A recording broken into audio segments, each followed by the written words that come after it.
Ya, Pau. Bueno, ahora sí, saludo general que fueron ingresando, bueno, en el transcurso desde las 10 de la mañana. Yo soy Paola Gabay, soy médica general acá en Piedrabuena y bueno, vine acá hace un año con Anto a vivir, pero bueno, antes he trabajado en otros hospitales más grandes, uno es grande como el de Gallegos, un poco más en Santa Fe. Y bueno, hemos abordado bastante el tema de las cuestiones respiratorias. De hecho, estaba en un sector directamente destinado a afecciones respiratorias e infecciosas. He visto de todo, así que bueno, es importante saber definir, como ha hablado Martín en la clase anterior sobre infecciones respiratorias y poder diferenciar un poco cuáles son agudas, cuáles no, cuáles son afecciones superiores y cuáles son inferiores. Así que bueno, ahora esta clase está más destinada a responder las preguntas que fueron haciendo, las dudas que tienen sobre estas cuestiones. Y bueno, después también hicieron algunas otras preguntas que son frecuentes a la hora de trabajar dispensando medicación a los pacientes que se les presentan a ustedes. Por una cuestión de internet, vamos a apagar la cámara, porque por el momento a nosotros se nos estuvo tildando y vamos a dejar la presentación que armó Guille. Bueno, y la primera pregunta dice, tos con dolor de pecho, ¿cuándo es una emergencia? La tos con dolor de pecho es un síntoma que requiere atención.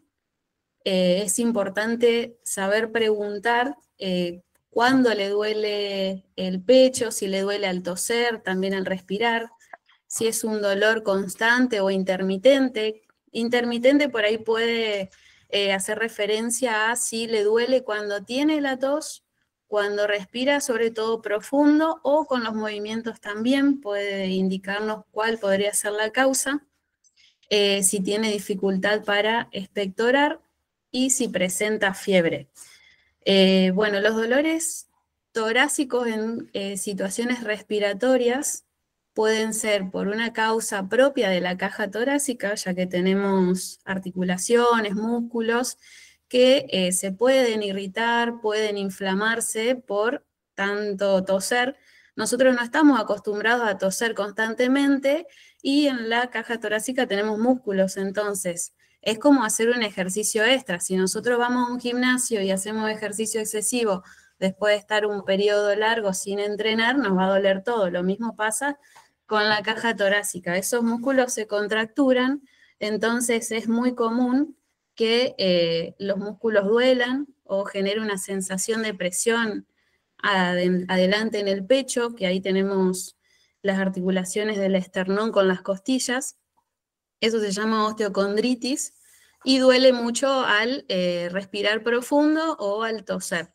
Y también puede haber dolores en las regiones costales o intercostales de los costados del pecho, tipo puntada. Entonces, mucha gente va a ir a la guardia diciendo, tengo un cuadro gripal y tengo un dolor de tipo puntada al costado del pecho y ya piensan que tienen neumonía.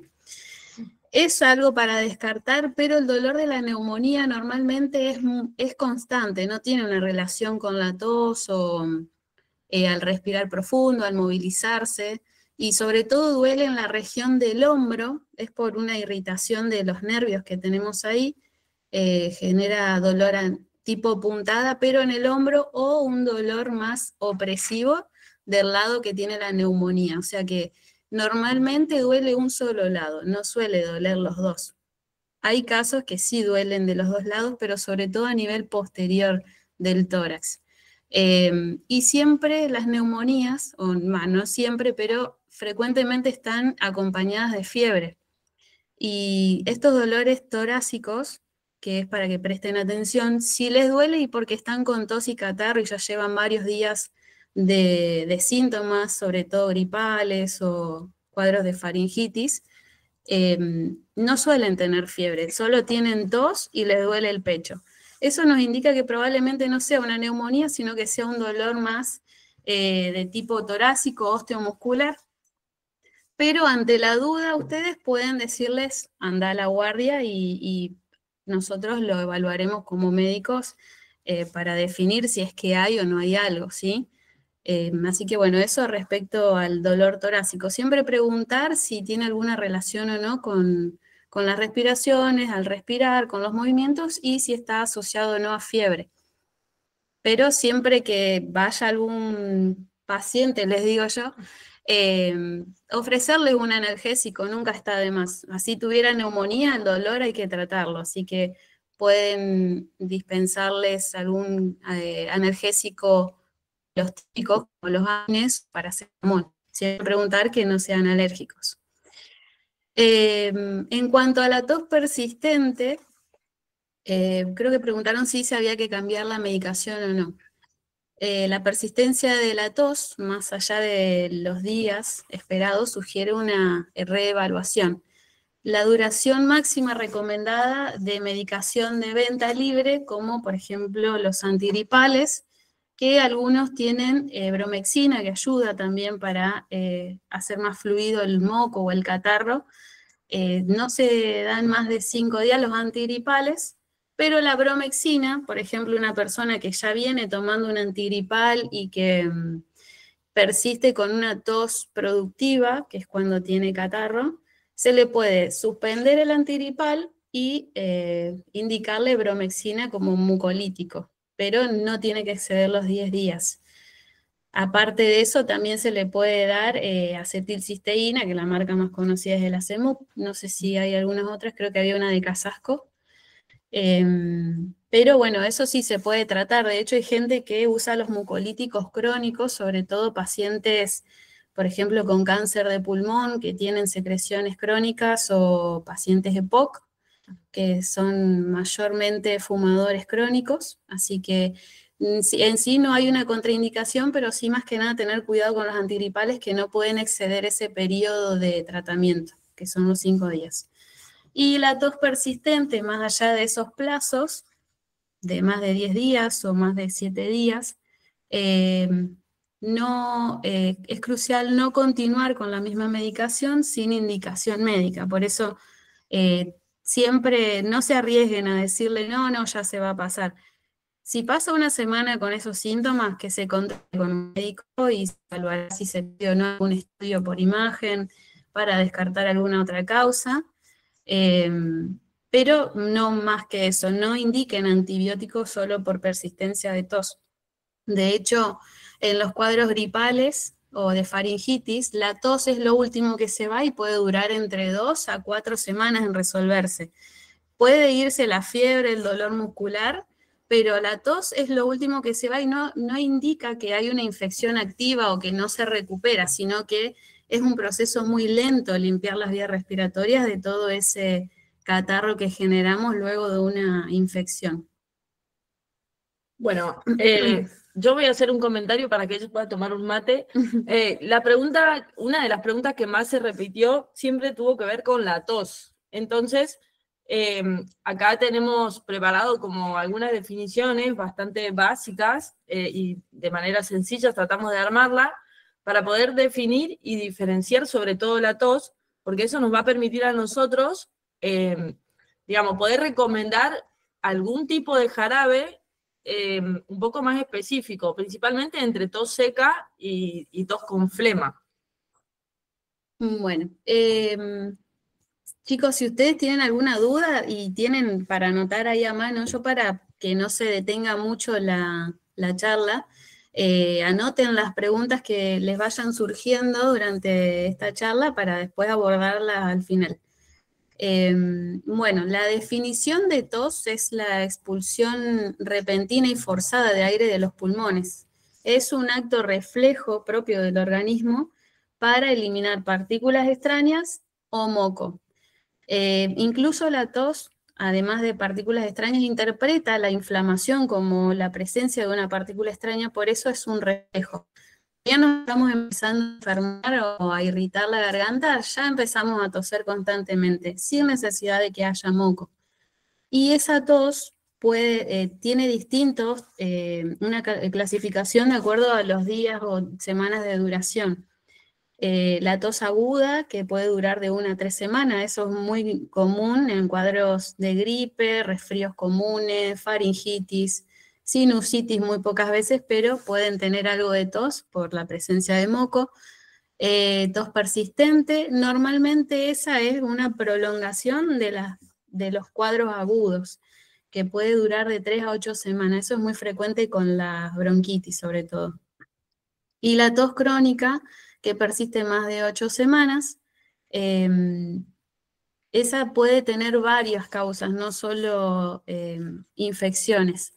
También puede ser por reflujo gastroesofágico, puede ser paciente con asma, bronquitis crónicas o enfermedades crónicas como EPOC, que EPOC normalmente se lo asocia al fumador, que son el enfisema y la bronquitis crónica, pero también hay pacientes que tienen enfermedades propias de la piel, se llaman colágenopatías, en las que se afecta al pulmón, nosotros le decimos parénquima pulmonar, pero es el propio tejido del pulmón que no funciona adecuadamente y genera tos constante.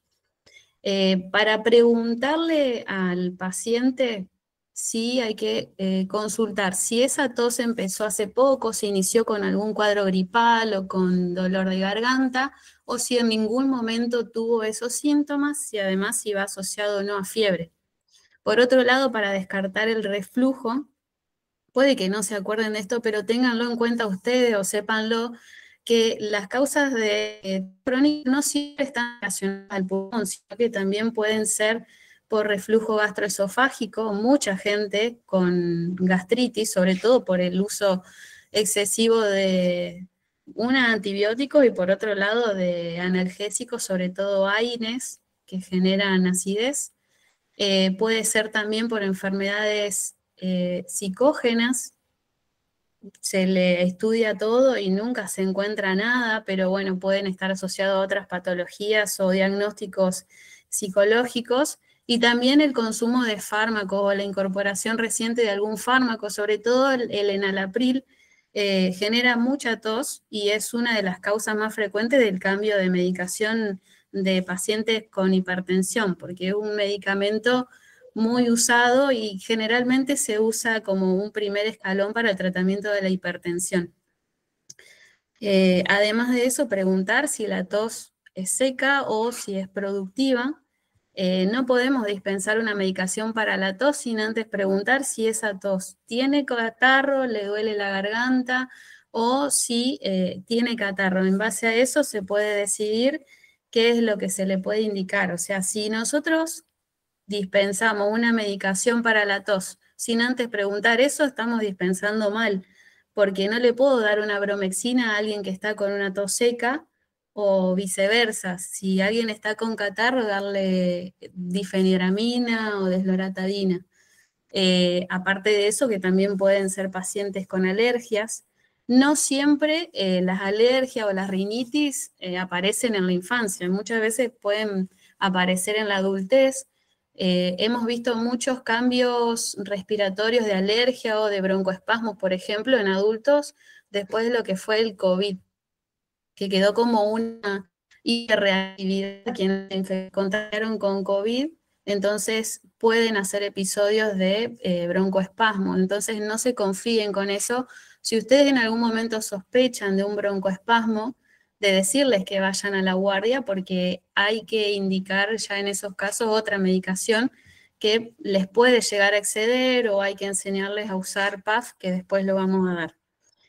Y bueno, el dolor torácico con tos, la tos muy intensa puede distender los músculos y cartílagos costales, causando dolor al respirar y moverse, que fue lo que dimos anteriormente. Pero saber diferenciar siempre eso, chicos, que los dolores costales normalmente son por causas torácicas y no estrictamente pulmonares, ¿sí? Entonces, en esos casos, dispensar un analgésico. Chicos, ¿todos se acuerdan qué teníamos que dispensar ante una tos seca o ante una tos con flema?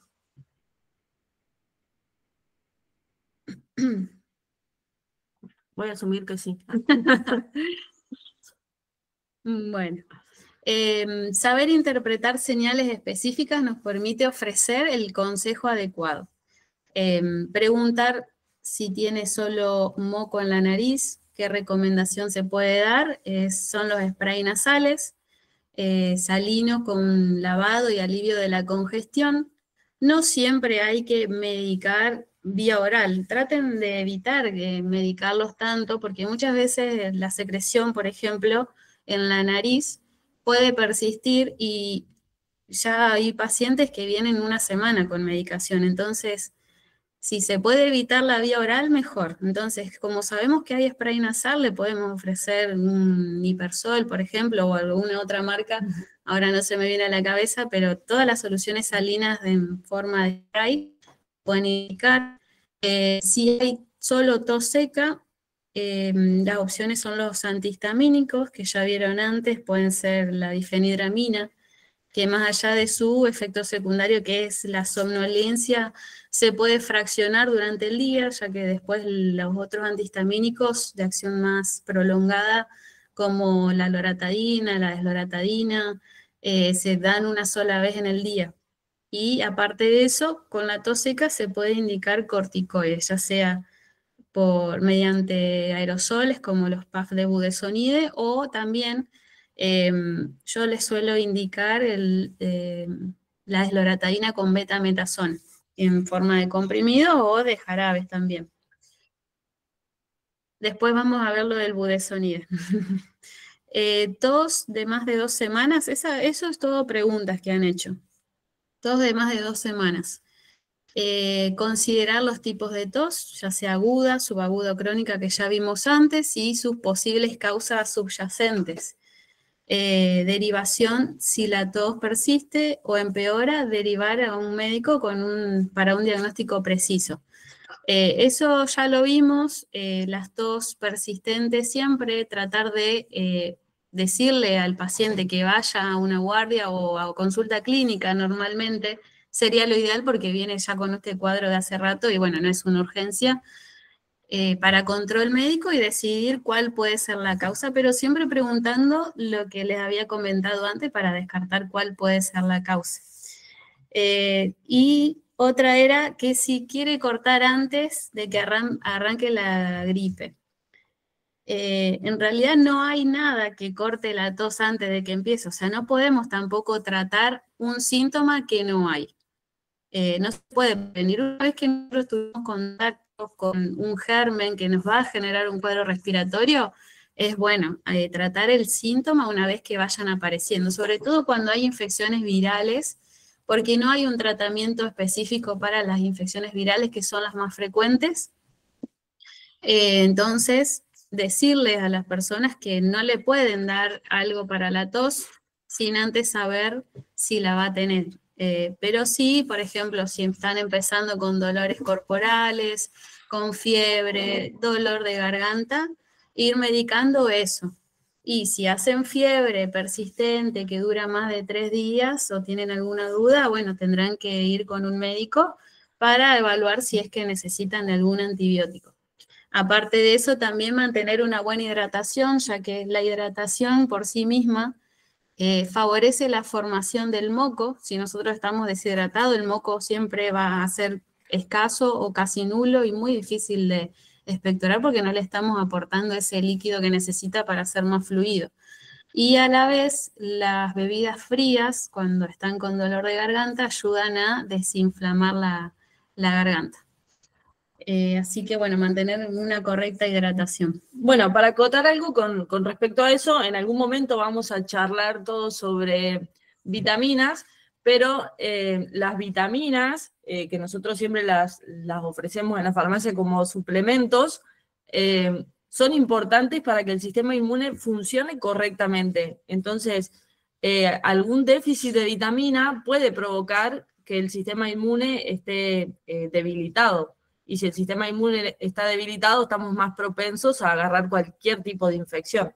Entonces, digo, cuando está empezando esta época invernal en la que estamos todos propensos a contagiarnos de algo, es importante tener un buen consumo de todos estos micronutrientes que favorecen que nuestro sistema inmune funcione correctamente. Sí, además de eso, se los puede indicar igual estando con algún cuadro respiratorio, no necesariamente se puede iniciar el uso de, sobre todo, vitamina C, que es fundamental para el sistema inmune en cuanto a afecciones respiratorias. Se los pueden dar ahí también, aprovechar como una forma de vender, digamos. Claro, bueno, venta cruzada me dice Ando, yo no estoy familiarizada con ese término, pero no solo dispensarle una medicación que sea para el momento, para esa afección respiratoria, sino de comentarles que su sistema inmune puede estar con las defensas bajas, entonces la vitamina C podría ayudarles y, y que podrían iniciarlo en ese momento. Además, para aclarar que muchas veces podemos tener infecciones respiratorias virales que después con el tiempo se pueden tornar bacterianas porque el sistema inmune propio respiratorio disminuye con una infección, entonces favorece a que otros gérmenes colonicen también la vía respiratoria y es el famoso término una bronquitis mal curada o una gripe mal curada. No existe ese término en realidad, sino que durante el curso de una faringitis o una bronquitis o un cuadro gripal, las defensas bajaron y puede pasar que se estén recuperando de ese proceso, pero otro germen aprovechó esa situación de defensas bajas y colonizó y empezó otro cuadro respiratorio diferente al que ya tenían, ¿sí? Que puede pasar eso tranquilamente, por eso es importante hacer hincapié de que usen la vitamina C, que es muy buena para esta etapa de invierno, otoño y favorecer la mejoría del sistema inmune. Bueno, después sobre los PAF, ¿cuándo usarlos en tos frecuente o dificultad para respirar? Primero hay que diferenciar si realmente la causa de la tos es respiratoria. Como les mencioné antes, hay otras causas también que pueden ser digestivas, cardiológicas. Nosotros evaluamos mucho en la tos crónica si el paciente tiene tos de noche o de día y en qué momento. Además de eso, sí también tiene edema, que es la hinchazón de las piernas, porque muchas veces pasa que son insuficientes cardíacos, o sea, su corazón no está funcionando bien, entonces se empieza a acumular líquido en la circulación, diríamos, posterior, que serían los pulmones y sobre todo en las piernas. Y el paciente al acostarse, todo ese líquido vuelve al torrente sanguíneo y hace que el pulmón se sobrecargue. Nosotros le decimos sobrecarga pulmonar, que es un aumento del flujo sanguíneo por absorción de todo ese líquido que se acumula durante el día y le hace toser de noche. Eso es una causa frecuente de tos crónica, sobre todo nocturna. Si ustedes no lo tienen que saber, pero yo quiero que lo sepan porque muchas veces se malinterpreta que puede tener EPOC porque es un fumador o que puede ser asma y se subestima ese síntoma y el paciente llega después a la guardia descompensado porque se le dio PAF y en realidad era que estaba acumulando líquido en los pulmones. Pero sobre los PAF tenemos distintos tipos de opciones para indicar. Idealmente se lo tendría que indicar un médico, pero bueno, también puede pasar que le llegue un paciente que diga, yo estoy asmático y necesito el salbutamol porque ahora estoy con falta de aire. Si ustedes lo pueden vender, si tienen disponibilidad, la primera opción es el salbutamol como rescate, que es un broncodilatador, o sea, ayuda a distender los bronquios para mejorar la mecánica respiratoria. Lo que pasa con el asma es que los bronquios y bronquiolos, que son las vías respiratorias más chicas, se colapsan, como que se aprietan y no dejan entrar ni salir el aire. Sobre todo retiene más el aire. Entonces, con un broncodilatador van a hacer que esas vías respiratorias chiquitas se distiendan y pueda mejorar el flujo de aire. Pero tener en cuenta que es de acción corta, entonces puede que a las horas el paciente vuelva a tener los mismos síntomas. Entonces, idealmente habría que acompañarlo con un broncodilatador o un antiinflamatorio en aerosoles, como puede ser el budesonide o la fluticasona, Bien, la acción es lenta, o sea, no se puede indicar un broncodilatador o un antiinflamatorio como el budesonide y la fluticasona como una medida inicial de rescate porque no va a mejorar el paciente, ¿sí? Lo mismo pasa con el bromuro de hipratropio, que es casi la misma función que el salbutamol. El gran problema del salbutamol es que muchas veces genera taquicardia o la gente dice que se le acelera el corazón. En esos casos, como alternativa se les puede dar el hiperatropio, que es muy bueno. También se le puede indicar de la misma manera que el salbutamol. Se pueden usar cada 6 o cada 8 horas, de a 2 puff. Y después la fluticasona, que tarda 4 a 7 días en hacer efecto, pero no se tiene que dar en sí para tratar la crisis, sino que se debe iniciar durante la crisis para ir mejorando después la respuesta de los broncodilatadores y evitar una nueva crisis. Esos son los llamados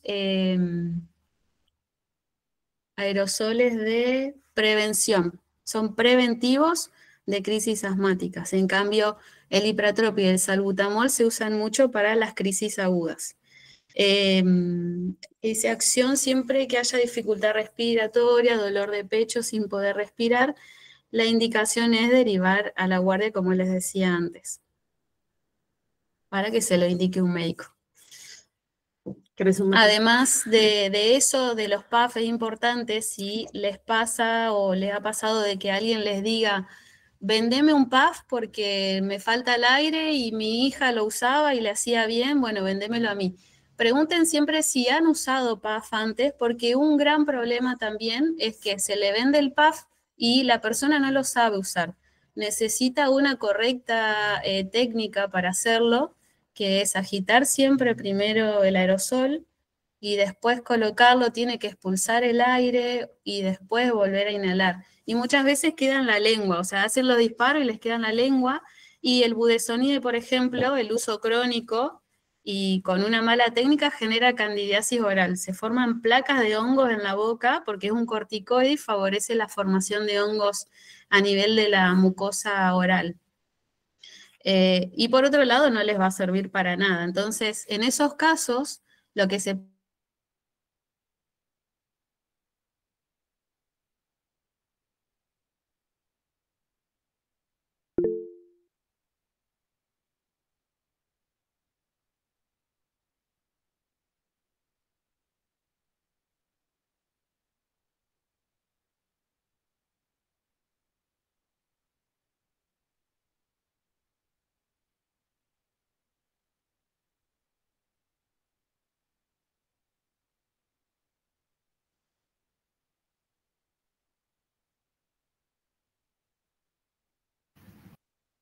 Ahí salió Anto y volvió a entrar. Vamos a ver si ahora sí se escucha.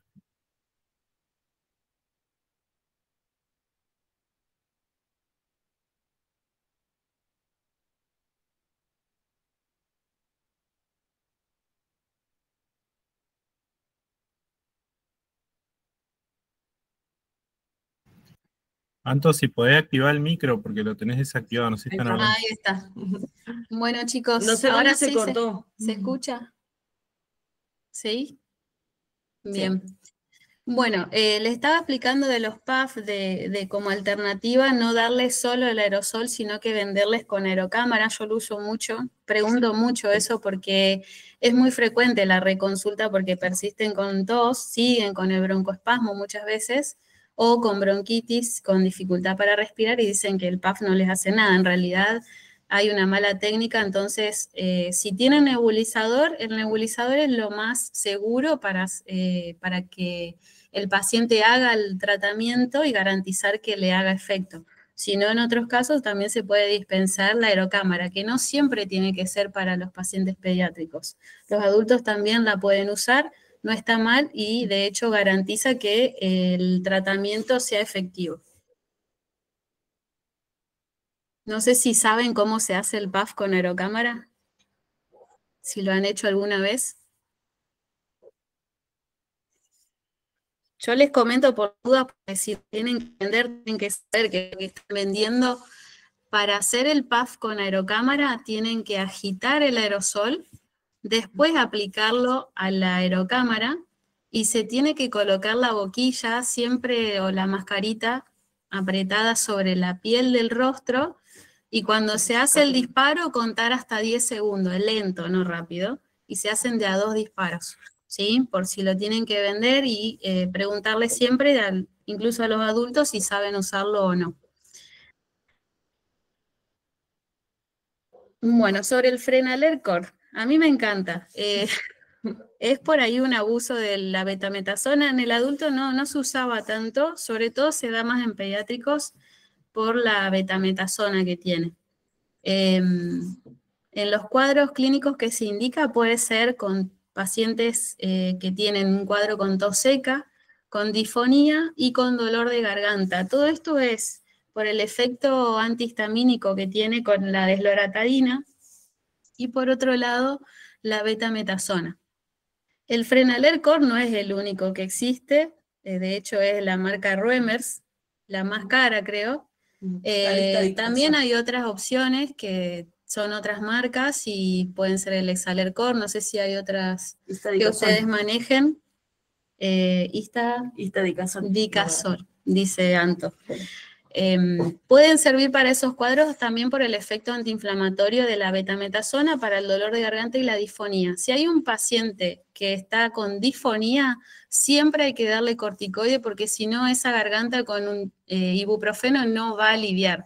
Y acuérdense que no se tiene que dar por más de 5 días el corticoide.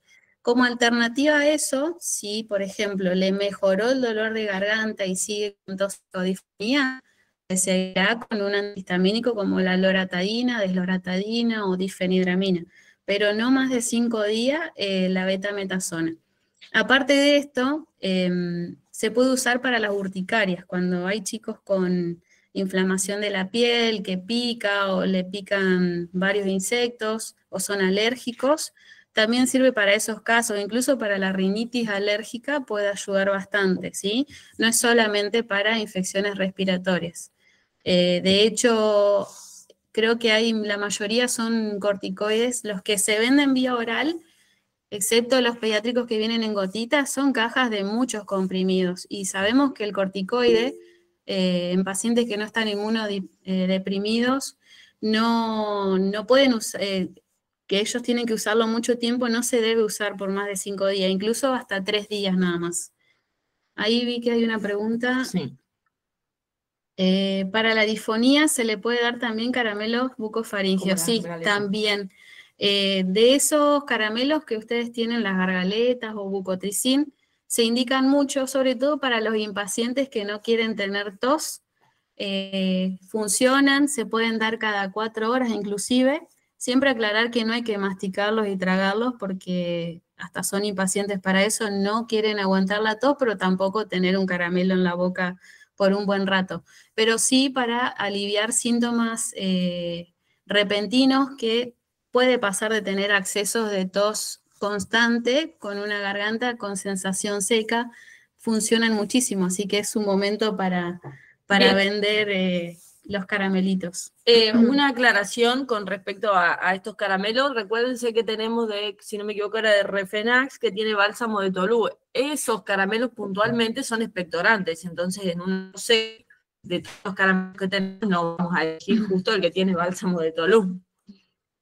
¿Y el Frenaler cada cuánto se toma? El Frenaler exclusivamente o la desloratadina con betametasona en esas presentaciones, sobre todo la vía oral, es una vez por día solamente.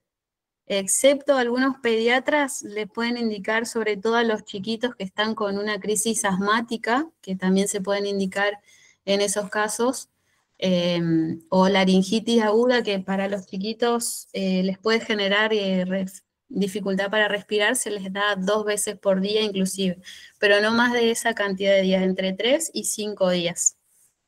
Si no, la otra opción, antes de vender una desloratadina con betametasona en el formato que viene de jarabes, es darle las gotitas de betametasona sola y aparte vender la difenidramina. Pero bueno, se le va a dormir el chiquito. No sé si aclaró la duda. Siempre el Frenaler en comprimido es uno solo por día en adultos mayores de 12 años y hasta 5 días máximo. Si no, después hay que evaluar otra alternativa como analgésicos y antihistamínicos nada más. Caso de sinusitis, ¿qué recomendar para su tratamiento? El tratamiento de la sinusitis es siempre bacteriano, ¿sí? Muchas veces se malinterpreta por la congestión, que a veces es muy excesiva, puede generar dolor, sobre todo en la raíz de la nariz, que es donde se inserta la nariz y se malinterpreta como una sinusitis. La sinusitis siempre duele en la región de la frente, donde le dirían el tercer ojo, bueno, ahí se hace la sinusitis y abajo de los ojos, en la región maxilar. Eh, Ahí hay cavidades que cuando tenemos cuadros respiratorios, sobre todo superiores, el moco se acumula y empieza a direccionarse a esas cavidades que son como cámaras de hueso, o sea, son cámaras de aire en realidad, que están rodeadas por hueso y el moco se puede acumular ahí, proliferan bacterias y genera una sinusitis bacteriana, o sea que podemos tener un cuadro respiratorio viral como un resfrío común o una faringitis viral, que son las que secretan mucho moco, y por esa misma acumulación de moco después proliferan bacterias, o sea que se puede sobreinfectar y generar esa infección que normalmente es respiratoria. Por eso no hay que confundirla con la congestión nasal, ¿sí? Normalmente produce fiebre o mocos de color amarillo o verde con olor intenso, desagradable, dolor en esas regiones que le mencioné antes y sensación de que le aprieta algo en la cara cuando se agachan. Eso ya es un diagnóstico clínico, ¿sí? Por ahí se puede hacer una radiografía para confirmar si es que hay una sinusitis, pero en mi caso yo los medico igual cuando tienen todos esos síntomas, a pesar de tener una radiografía que no es concluyente, que muchas veces se puede ver esas cavidades tapadas de moco, ¿sí? Pero bueno, lo ideal es siempre que los vea el médico y que les indique un antibiótico si considera. Había otra pregunta. ¿De qué? Acá quedó una pregunta que decía, ¿el afonizán también se puede dar para la difonía? Perdón, la vimos hace un ratito. El afonizán tiene alantoína y tiene sulfadiazina. La sulfadiazina tiene su principal efecto para evitar una infección que después derive en placas, y la alantoína es un suavizante. Se puede dar en la difonía, sí, pero puntualmente no la va a desinflamar tanto como corticoide. Por eso a los médicos les gusta tanto el Frenaler corto. No, aparte de eso, otra cosa que no mencioné, sobre todo en ese cuadro de disfonía, es el corticoide inhalado, ya sea por nebulización o en aerosol mediante PAF con budesonide, ¿sí? Así que eso se puede indicar, de hecho, es algo que indicamos cuando tienen mucha disfonía o afonía, asociado también a un corticoide vía oral. Gripe de más de una semana, ¿qué recomendamos? Otra preguntita. Hablamos algo en tos persistente y crónica. La evolución de la gripe puede variar. Una persistencia inusual requiere de atención siempre, hay que controlar eso. Un cuadro gripal que se extiende más de una semana, sobre todo si tiene fiebre, tiene que ir a un médico porque hay que reevaluar y ver si no tiene una sobreinfección. Por ejemplo, las faringitis virales pueden sobreinfectarse con bacterias y generar placas. De hecho, las placas, para que sepan, normalmente están producidas por bacterias que tenemos normalmente en la garganta que proliferan cuando las defensas bajan, que puede ser por frío. El frío genera una inmunodeficiencia a nivel de las vías respiratorias superiores, y por otro lado las infecciones virales previas, ¿sí? Los escenarios pueden ser que en la primera semana tenga fiebre y síntomas gripales, y en la segunda semana, por ejemplo, que solo tengan tos y mocos. Como ya les dije, es común que persista la tos con el catarro, y en esos casos, bueno, indicar mucolíticos como la bromexina o acetilcisteína.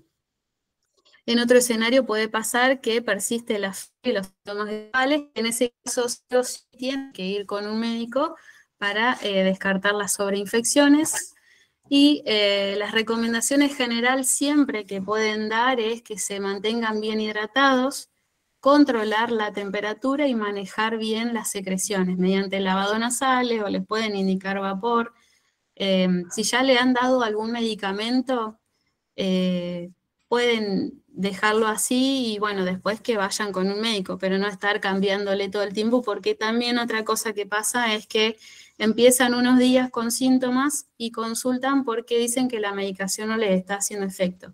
Eso malinterpretando a la tos, sobre todo, o las secreciones. Dicen que no mejoran, pero no le dieron tiempo tampoco a hacer efecto a lo que se le está dando, ni hablar cuando les das antibióticos.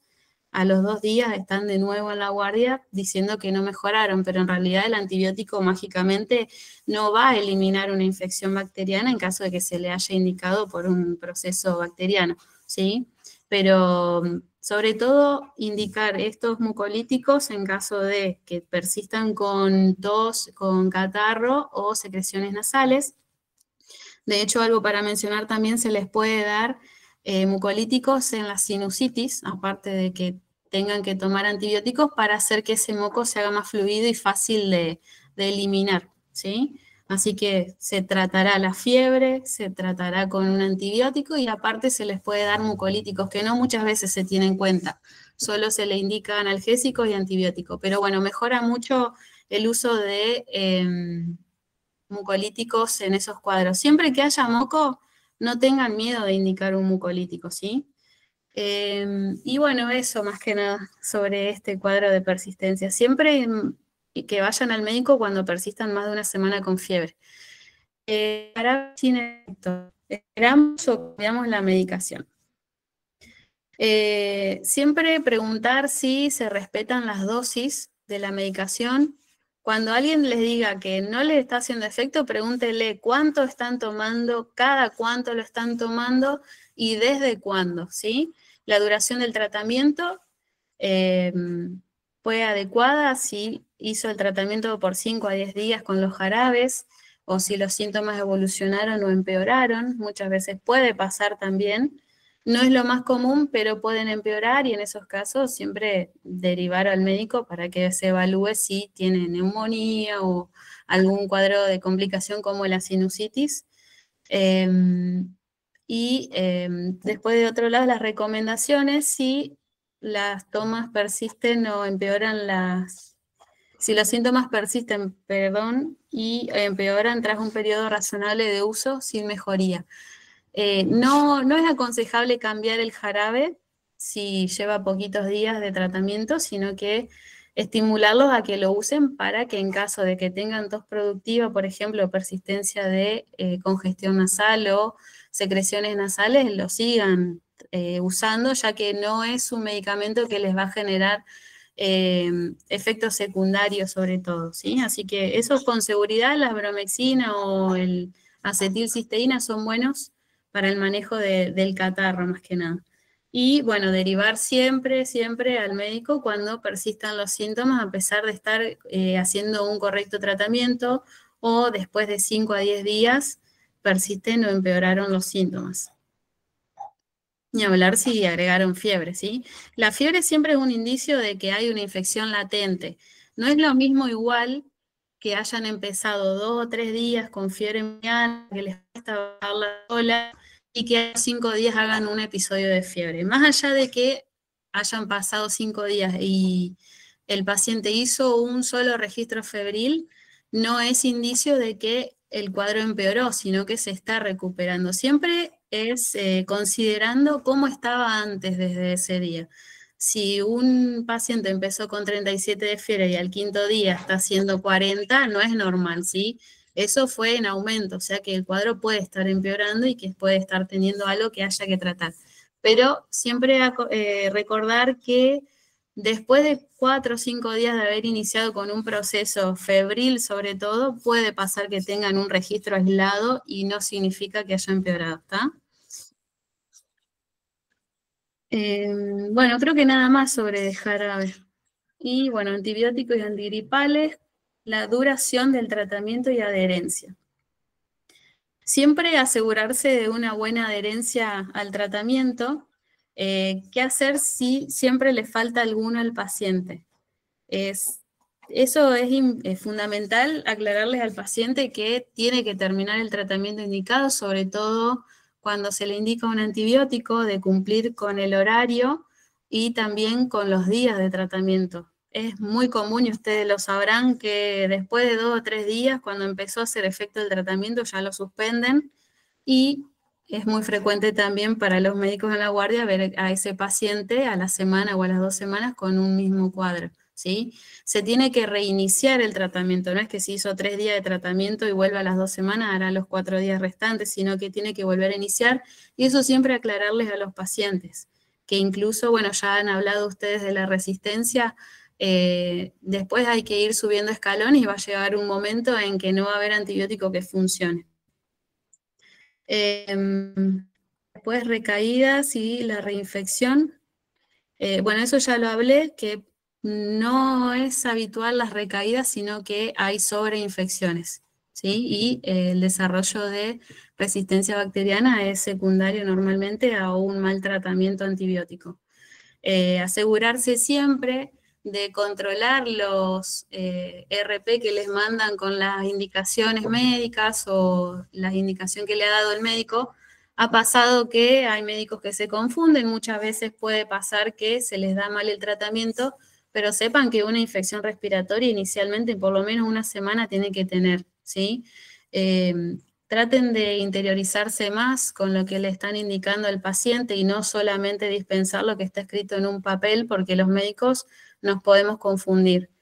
Ha pasado que Anto, por ejemplo, ha tenido una receta por acitromicina por 30 días. Eso no es normal, chicos, ¿sí?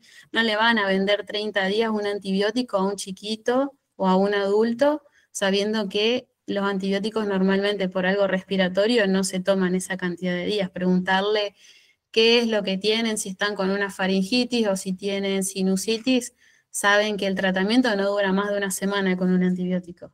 Y por 30 días es muy raro, así que en todo caso, si ustedes tienen contacto con el hospital o con algún médico, preguntar o decirles, mira, te vendo por una semana para que no compres medicamento que después no te va a servir para nada porque lo vas a tener cajoneado y capaz que se te vence.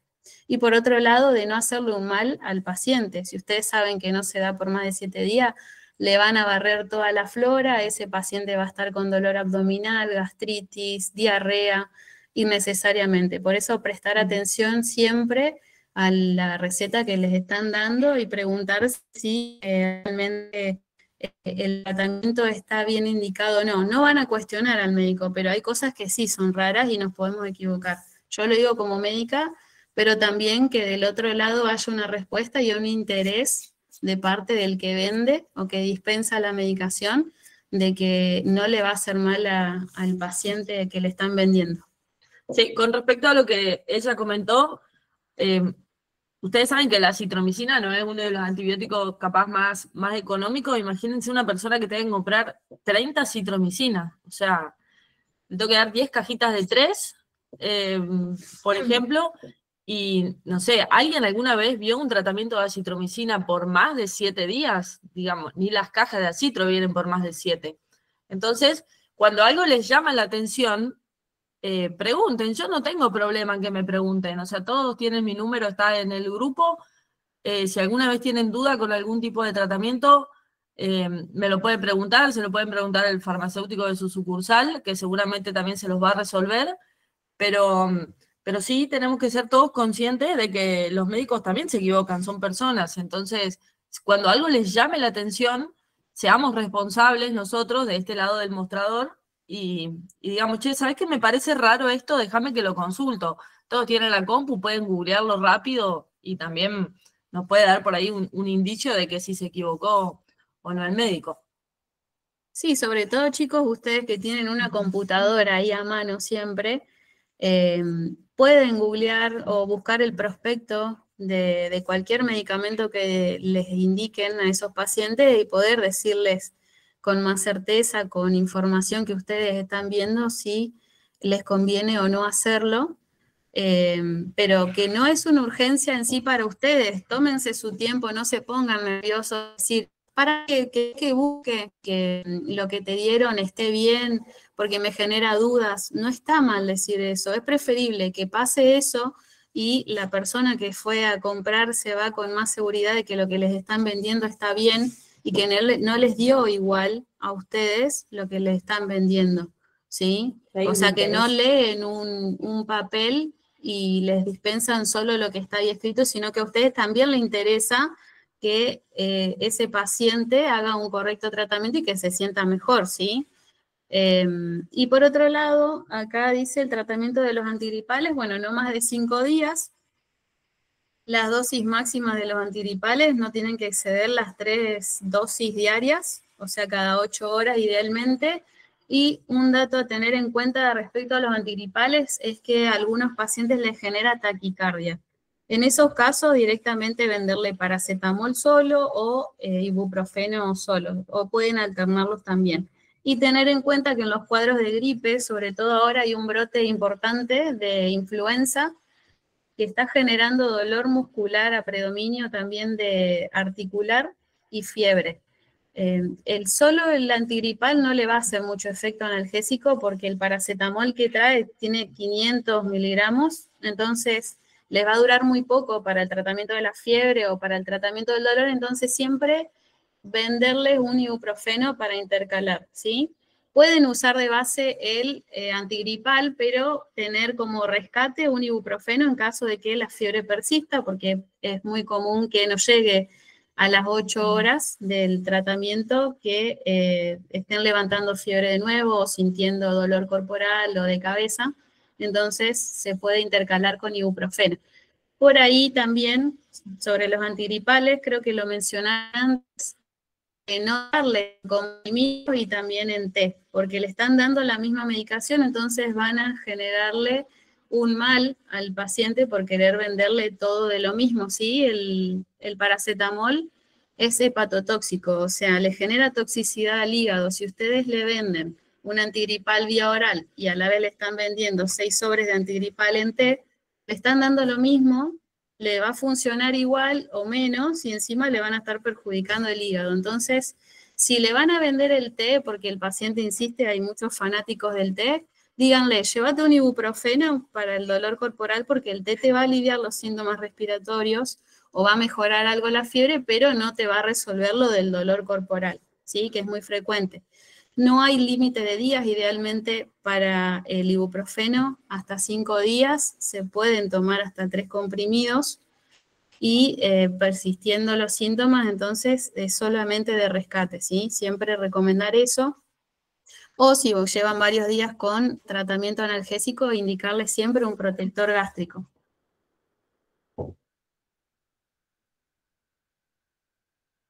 Decidex como descongestivo. Bueno, cuando nosotros propusimos con Martín la capacitación anterior, siempre ustedes saben que nosotros priorizamos los 5 laboratorios que se trabajan principalmente en depósito, pero en toda la explicación de los antigripales que vimos, siempre se explican los principales componentes, los principios activos sería. Entonces, como vimos nosotros la clorfenamina o clorfeniramina, que es lo mismo, como lo vimos en otros antigripales, que ya vimos que es un antihistamínico y todas sus otras características, lo mismo con la pseudoefedrina, ahora lo que nos queda, chicos, es evaluar, digamos, si tengo frenercor, sé que el frenercor viene de loratadina y betametasona, y también tengo histadicasone, bueno, no hace falta que nombremos frenalercor, histadicasone, hexalercor. Lo único que nos queda ahora es poder identificar los principios activos, saber para qué sirven y solamente evaluar que tenga la misma dosis que está buscando el paciente. Entonces, no nombramos el Decidex porque de todos modos nombramos las drogas que contiene el Decidex, las nombramos en otros antigripales, ¿está? Pero como repaso, el Decidex contiene la clorfenamina, que es el antihistamínico, y también contiene pseudoefedrina, que es descongestivo. ¿Qué tenemos que tener alerta acá? Las dosis máximas, ¿está? Siempre, siempre nosotros tenemos que saber cuánto es el máximo de días que se puede tomar. Como, por ejemplo, nos decía Pau, el corticoide, no más de 5 días, siempre vamos a ver cuál es nuestro principal limitante para cuando tengamos que recomendar algo. Sí, más que nada tratar de no combinar el Decidex con antigripales, porque el antigripal también tiene pseudoefedrina, chicos. Tengan mucho cuidado con eso porque la sobredosificación les puede generar una arritmia o taquicardia. Así que si le van a vender Decidex, traten de que la otra medicación que le están dando sea un analgésico simple, por ejemplo, que siempre los van a ir combinando, pero si la idea es que sea analgésico para tratar la fiebre, darle la droga Monodrogas. pura, claro, sería como el paracetamol o ibuprofeno y aparte el Decidex en este caso. Pero no combinar nunca Decidex con antigripales. Y tampoco si estaba tomando clorfenamina como antihistamínico, una loratadina Claro. por día, o el Glipavén a leer, bueno. No sé, Guille, si podemos pasar a la siguiente diapositiva. Yo puse solo de los principales. Ay, ¿se fue Guille? Bueno, perdón, pensé que estaba. Hay en algún apartado, después se los puedo mandar, la droga principal de los antigripales y su dosis máxima. ¿Está? Siempre, siempre en todos los prospectos dice la dosis máxima de todos los medicamentos, de la droga principal que contiene. Así que, por favor, prestemos atención en las dosis máximas de paracetamol, como decía Pau, que es hepatotóxico, en el ibuprofeno, en las drogas que principalmente salen, y en estos casos en las que producen arritmia, como la pseudoefedrina o en general el exceso de antihistamínicos. Sí, como regla general para lo que es Decidex, antigripales, si se van a combinar, que no sea con otros medicamentos compuestos, ¿sí? Ya sería raro eso. Para seguridad del paciente, si hay un medicamento que tiene una combinación de drogas, la otra va a tener que ser simple y asegurarse siempre de que no tenga lo mismo que ese medicamento compuesto que están vendiendo para no generar una sobredosis que pueda perjudicar al paciente. Habían preguntado sobre la vacuna antigripal, cuál es el mejor momento para aplicarla. No están disponibles anualmente las vacunas antigripales. Normalmente acá en Argentina están disponibles a partir de marzo, pero bueno, tardan en llegar en algunos momentos. Acá creo que llegó en mayo. Pero siempre que estén disponibles, aplicarlas. Y no se aplica sobre toda la población por parte de lo que es nación, ¿sí? Se pueden vender las vacunas antigripales para quien lo desee, que no esté dentro de los grupos de riesgo. Solamente Nación se lo aplica a grupos de riesgo que son menores de 2 años, de 6 meses hasta los 2 años de edad, se pueden aplicar la antigripal. Adultos mayores de 65 años, si no me equivoco, personal de salud y pacientes de riesgo que estén inmunodeprimidos como diabéticos, hipertensos, pacientes oncológicos o con enfermedades autoinmunitarias como el lupus, lo tienen que usar. En caso de que una persona que no esté dentro de estos grupos, lo pueden usar, pero bueno, lo tienen que comprar. Yo no sé si tienen para vender. Si la encargan. Sí, por ahí se pueden encargar, no es criterio para denegarle a alguien que no sea de la población de riesgo la vacuna, pero bueno, en esos casos no está cubierto por nación. Y siempre aclarar que la antigripal nunca va a garantizar al 100% que nadie se contagie de la gripe. Solamente las vacunas sirven para evitar complicaciones graves de la infección, pero pueden tener gripe probablemente con menor intensidad, menos fiebre o menos síntomas, pero evitar, sobre todo como pasó con el COVID, bueno, ya conocen, yo lo aplico a eso porque se conoció mucho el uso de la vacuna, más allá de que fue bastante improvisada o no se pudo testear el tiempo suficiente, evitaba las infecciones graves como la neumonía, ¿sí? También como en el COVID se producía neumonía por sobreinfecciones, más que nada, también con la gripe puede pasar lo mismo, entonces por eso la Nación decidió cubrir a la población de riesgo, que son los que ya les mencioné, para evitar complicaciones por el contagio. Y que además esta vacuna tarda 2 semanas mínimo en generar los anticuerpos. Tener la vacuna no significa que no me voy a contagiar, sino que estoy aportándole a mi cuerpo anticuerpos que son prácticamente la defensa contra esa infección. Bueno, chicos, voy a explicar un poquito cómo funcionan las vacunas. Cuando nosotros nos vacunamos, nos estamos aplicando a nuestro cuerpo los antígenos de los virus o de las bacterias de los que nos queremos proteger. Es decir, me va a decir, ¿nos ponemos un virus cuando nos vacunamos? Sí, nos ponemos un virus que puede ser inactivado, puede estar muerto, o puede ser la proteína de ese virus que nos enferma. Para hacer un poco más sencillo, cuando nosotros nos vacunamos, nos ponemos pedacitos del virus del que nos queremos proteger. Cuando nuestro cuerpo identifica esos pedacitos del virus, empieza a producir anticuerpos. Entonces, cuando llega la época invernal y nosotros estamos expuestos al virus de la gripe, en este caso, que estamos hablando de la vacuna antigripal, los anticuerpos ya pueden atacar al virus y nosotros no nos enfermamos. Y si en el caso de que la cantidad de anticuerpos que tengamos no sea suficiente para atacar a todos los virus de los que estemos expuestos, tendríamos una infección leve, o sea, una gripe que no nos trate tan mal. Pero nuestro cuerpo demora 2 semanas en poder formar todos esos anticuerpos. Por eso es importante que nosotros podamos aplicarnos la vacuna antes de la principal época de contagio. O sea, creo que acá en Piedrabuena fue el mes pasado, sí. Fue terrible la cantidad de gente contagiada que había de gripe. Pero bueno, como aclaración, la vacuna no nos va a evitar el contagio, pero nos va a aliviar los síntomas. O sea, cuando tengamos que estar expuestos al virus, ya vamos a tener muchos anticuerpos que lo puedan atacar y nos puedan defender.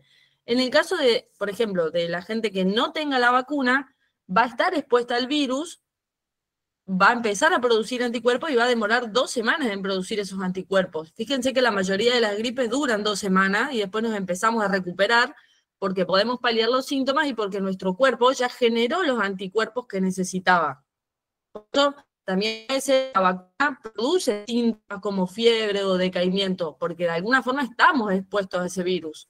Obviamente ese virus está inactivado, pero aún así puede causar efectos secundarios como todos los que nos hacen sentir mal cuando nos ponemos la vacuna de la gripe.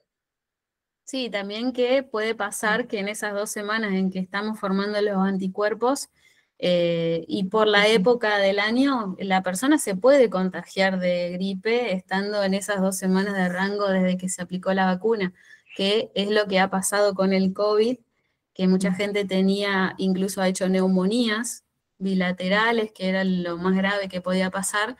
Después de haberse colocado la vacuna, se culpaba la vacuna y no, era en realidad que antes de ponerse la vacuna o en ese periodo se contagiaron y desarrollaron el síntoma propio del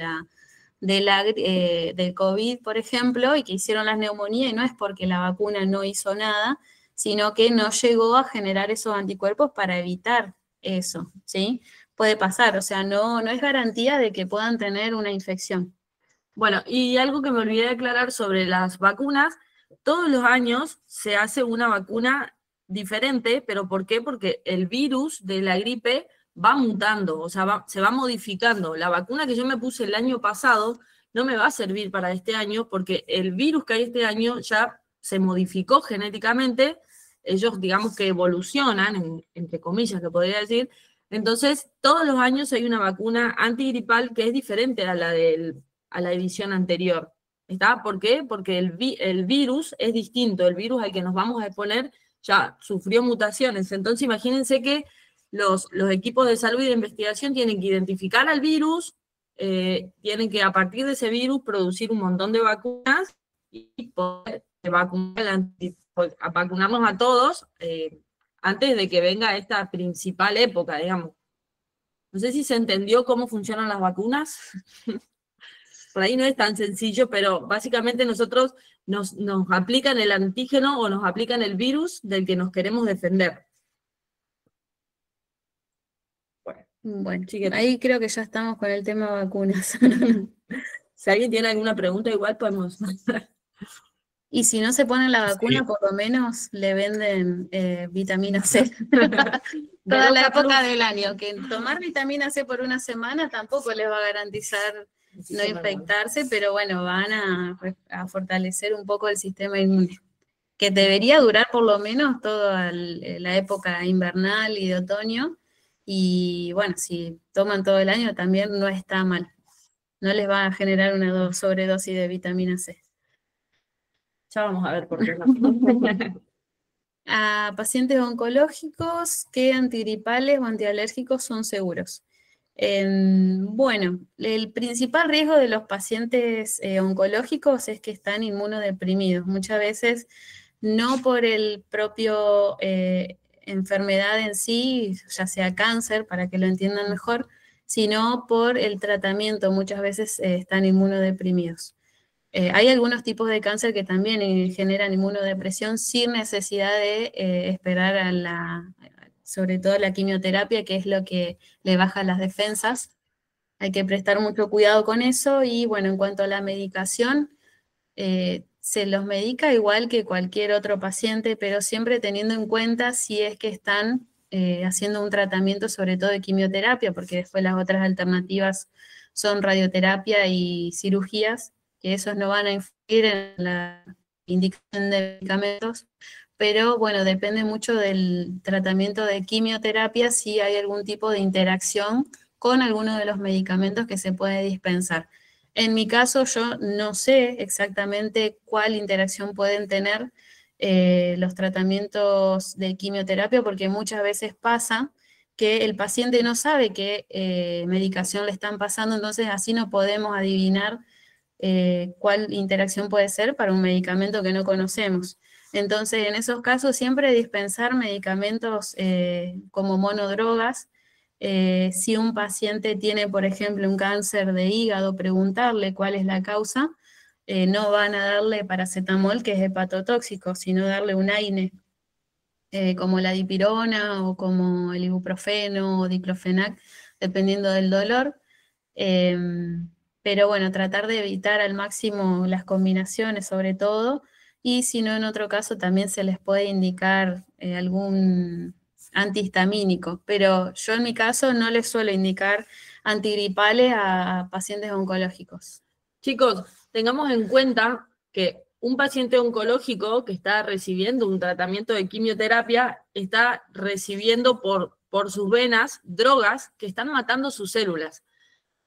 Yo voy a explicar muy resumidamente. Cuando una persona está sufriendo por algún proceso de cáncer, independientemente de cuál sea, básicamente lo que le está pasando es que su propio cuerpo está desordenado. Lo que está teniendo es una división celular masiva que es errónea. Entonces, sus células se están dividiendo constantemente y se están dividiendo mal. Y eso es lo que desarrolla distintos tipos de cáncer. Entonces, ¿cómo hacemos desde la ciencia para poder eliminar células que son de nuestro cuerpo sin eliminar células que son buenas? Es muy difícil encontrar una droga que pueda decir, vos sos la célula mala, te tengo que matar. Entonces, las drogas que se usan para los tratamientos oncológicos pueden diferenciar un crecimiento celular indiscriminado, o sea, un crecimiento celular muy rápido, pero sí o sí también van a eliminar células que son buenas. Entonces, por eso siempre hay una caída de pelo, que ustedes saben que es lo principal cuando hablamos de un paciente oncológico. ¿Qué es lo que pasa? Esta eliminación de células, que también son de nuestro cuerpo, hacen que el sistema inmune esté deprimido, como decía Pau. O sea, son pacientes inmunodeprimidos. Obviamente están expuestos a un montón de factores que una gripe es muy probable que les agarre, entre otras cosas. Son pacientes que tenemos que cuidar mucho, y las drogas que se usan en la quimioterapia, los pacientes generalmente ni siquiera saben sus nombres. Los nombres son como bevacizumab, telacizumab, paclitaxel, o sea, son nombres así como bastante difíciles de aprender, podríamos decir, y poder estudiar sus interacciones también es muy difícil, porque no vamos a hacer un estudio para evaluar las interacciones en un paciente oncológico. Encima que está mal, lo vamos a medicar para poder estudiar con qué reacciona. Es muy difícil el estudio en sí de todas las interacciones que podría tener.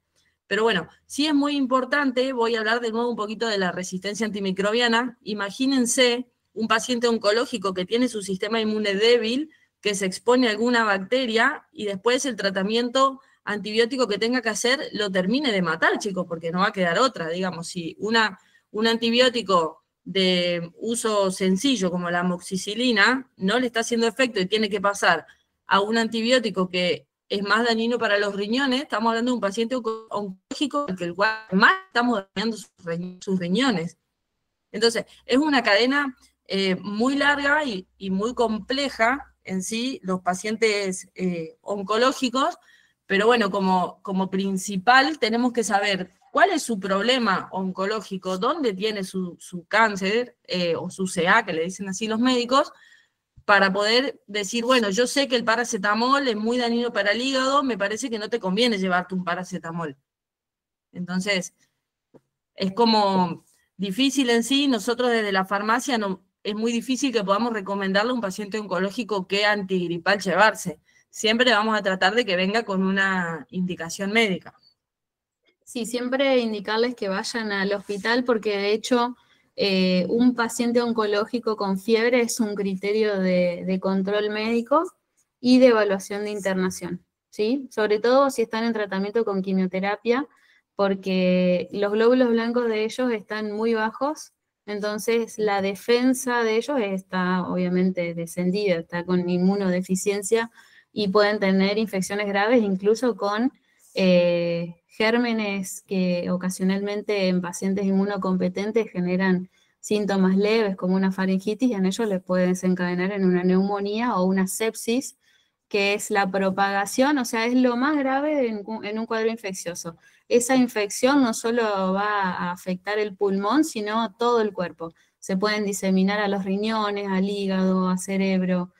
Son complicaciones graves, o sea que normalmente el paciente oncológico siempre tiene miedo y va a ir a un médico, pero si llega a pasar que el primer contacto va a ser con ustedes en la farmacia, indicarle un paracetamol o un ibuprofeno de acuerdo a lo que tenga, pero siempre decirles anda al médico a controlar, porque también es un control de evolución. Si inició con un cuadro leve y después a los 2 días está peor, se lo va a internar y se le va a dar las indicaciones que correspondan y se le van a hacer los estudios que correspondan también.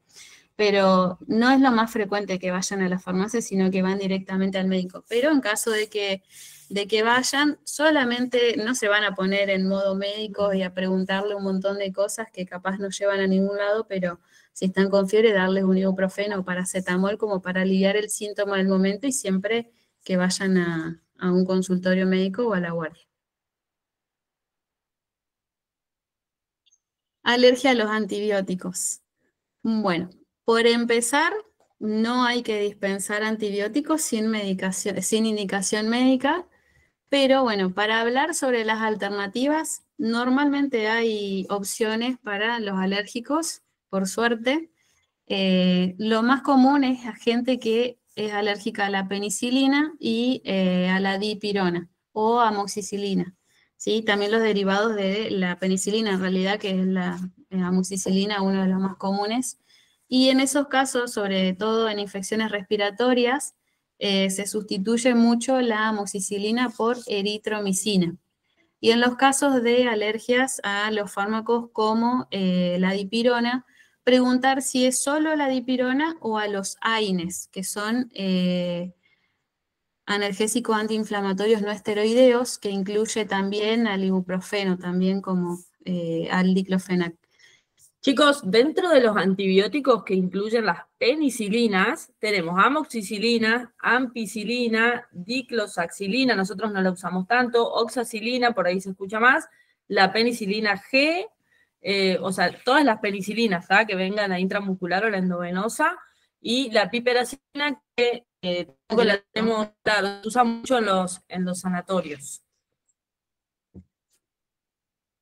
Ante cualquier duda pueden igual googlear si se van a olvidar, pero bueno, ya saben que no es aconsejable que vendan antibióticos sin la indicación médica y bueno, el médico tendrá que buscar una alternativa. Pero más que nada lo que es frecuente, la alergia a la dipirona, confirmar si es solo la dipirona o si también, para que sea más fácil, alérgicos al ibuprofeno y diclofenac, que en ese caso son alérgicos a los AINES y la opción terapéutica que queda es el paracetamol o ya los precursores de los opiáceos como el tramadol en caso de que tengan que dispensar un analgésico, pero el tramadol es con indicación médica. Así que solo paracetamol en esos casos, si son alérgicos a los AINES, O también si es alérgico solo a la dipirona, se puede dar paracetamol. Hay una lista de AINES, después cuando ustedes tengan un paciente así, pueden buscarlo porque no es solamente la dipirona o una AINE, sino que hay varios medicamentos que ustedes tienen disponibles y que no pueden indicarle a alguien que es alérgico a ese grupo de analgésicos antiinflamatorios.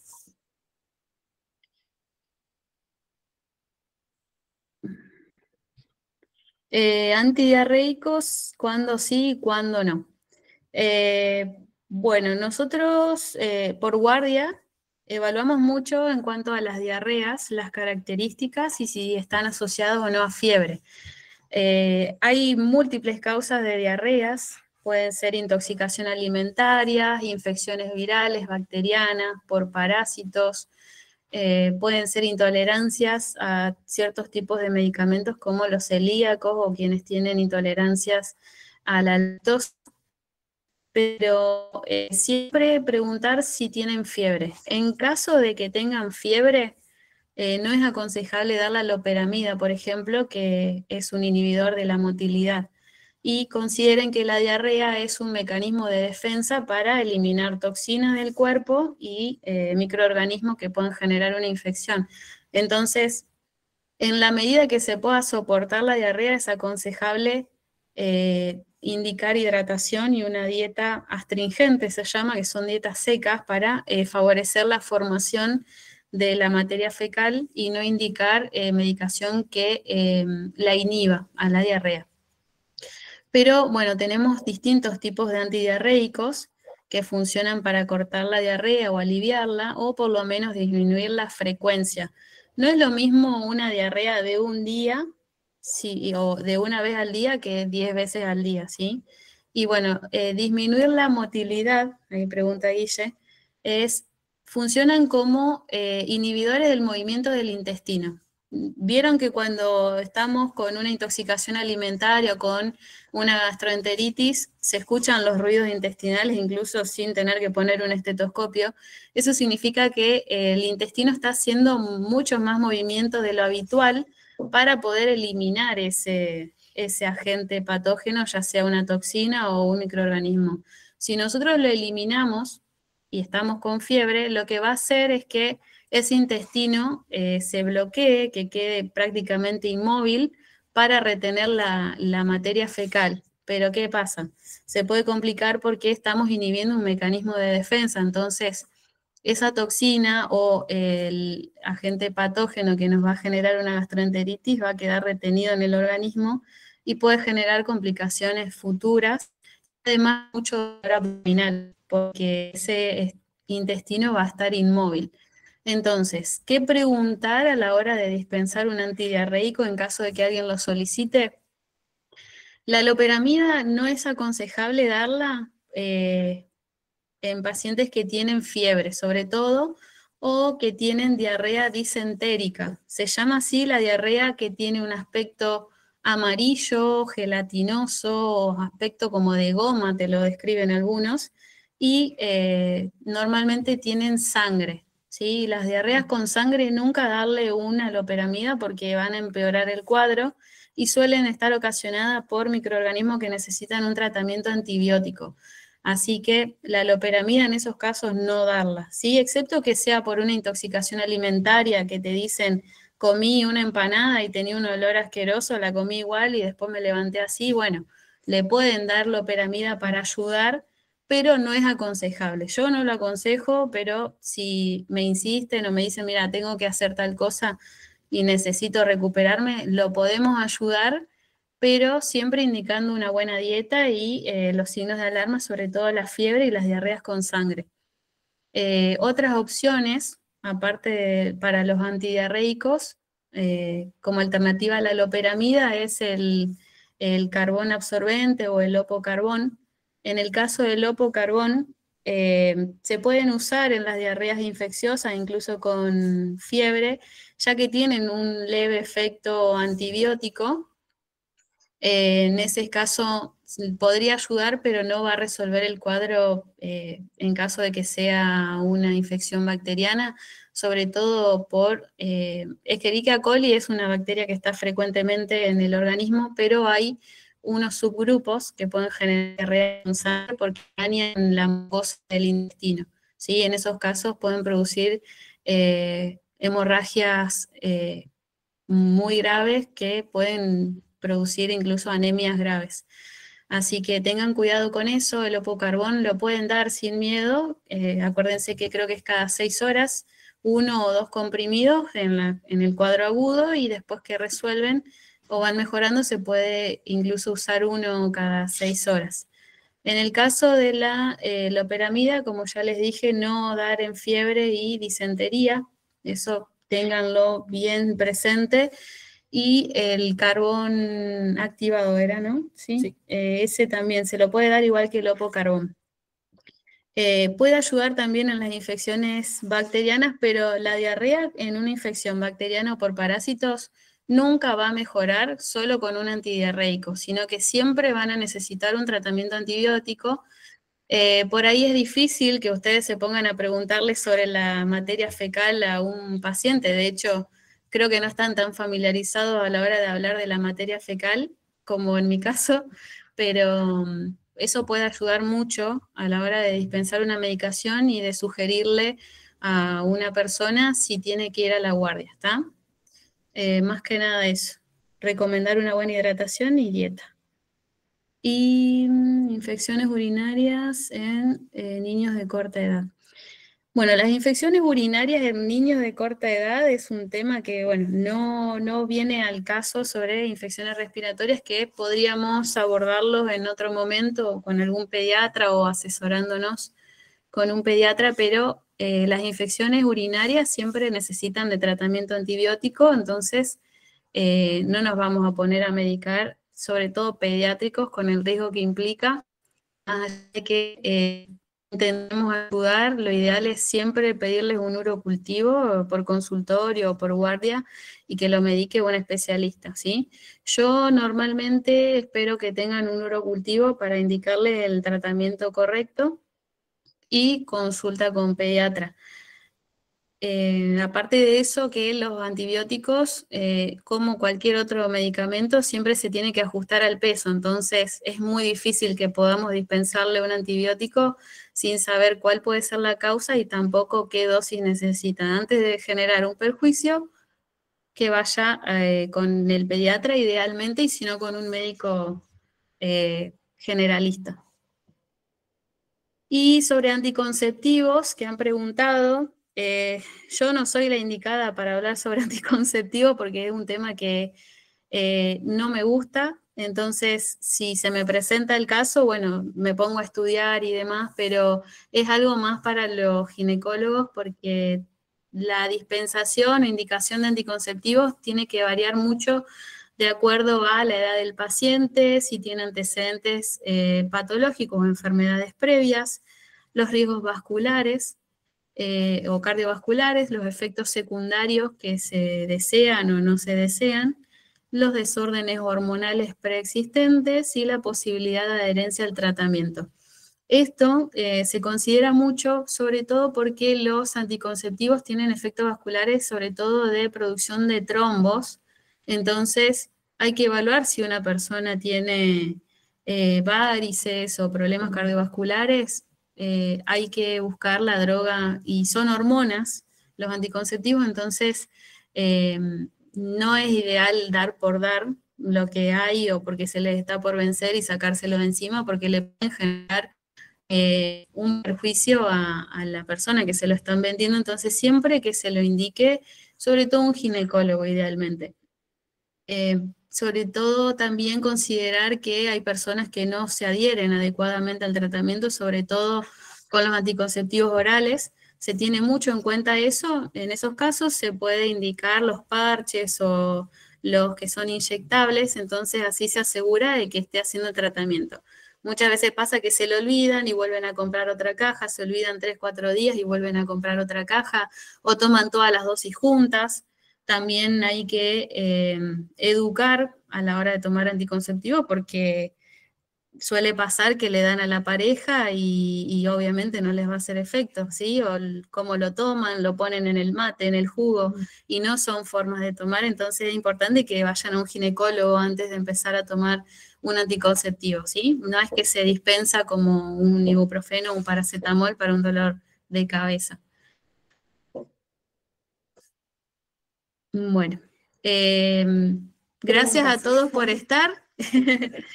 Espero que hayan entendido algo, hablé un montón y por ahí se hace un poco monótono, sobre todo cuando no es tan dinámico, pero era para que no... Cualquier pregunta que tengan sobre lo que hablamos hoy, me pueden preguntar ahora, aprovechen.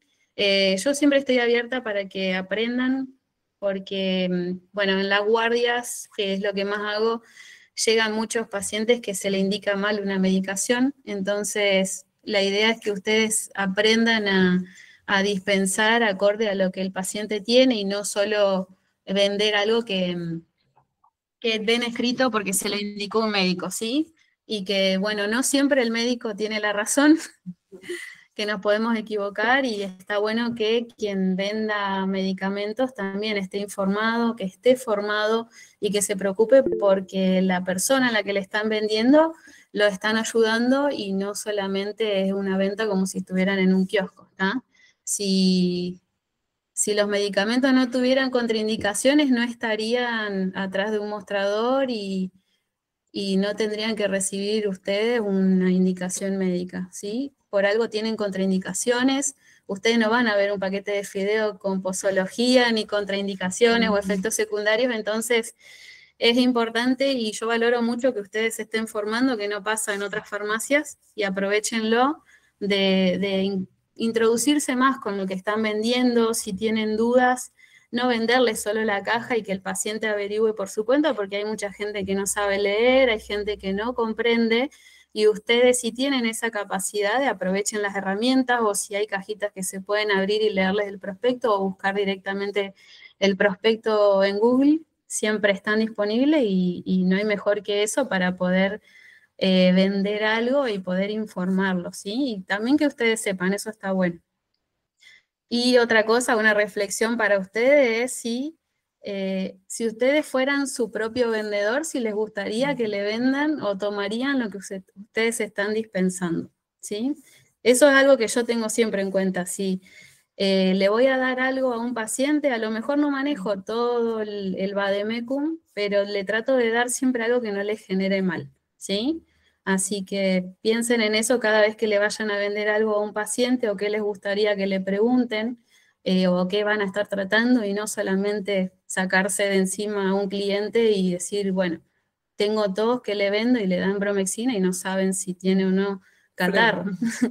Así que es más que nada eso y bueno, la idea es que después se pueda armar alguna otra capacitación sobre alguna otra cuestión, otros temas que les interese, y siempre y cuando estén interesados, porque si no hay interés de su parte, como que no tiene sentido armar una capacitación, pero aprovechenla porque esta no es una herramienta que se le da a todos. Bueno, ¿alguien tiene alguna pregunta? No, me parece que todos se quieren ir.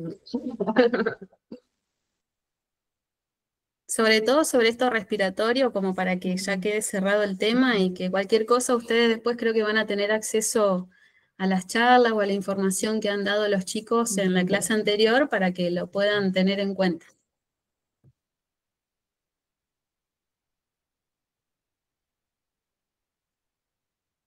¿Sumado al? Pau, por ahí podés hablar un poquito sobre el tema de lo pediátrico. Yo sé que no es tu especialidad y demás, pero Sí, pero lo veo mucho. va mucha gente que va a consultar a la farmacia en términos de mi nene está con fiebre, qué sé yo, no quiero ir a la guardia. Capaz que en Piedrabuena no pasa tanto, pero acá No, pasa en todos lados. Sí, las guardias por ahí no son tan efectivas, ¿viste? O sea, vos vas a la guardia y tenés que esperar 3 horas y entonces la Guille, gente se lo perdón, quiere saltear.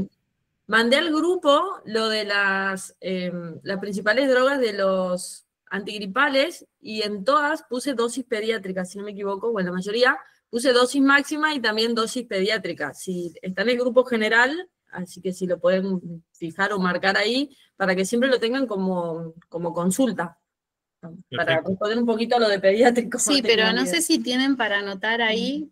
Nosotros usamos mucho reglas simples relacionadas al peso para medicar, sobre todo lo más común, que es la betametasona, el ibuprofeno y el paracetamol.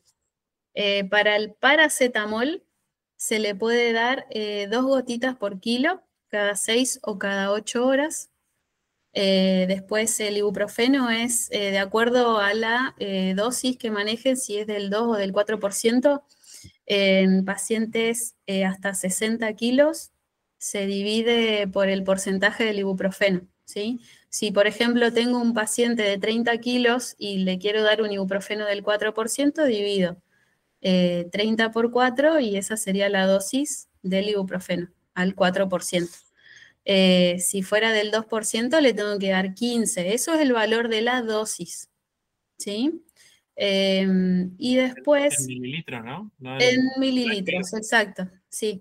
Y bueno, en caso de adultos que puede pasar que tienen problemas para tragar porque están con mucho dolor de garganta, también se les puede dar jarabe, pero se lo van a consumir en 6 dosis.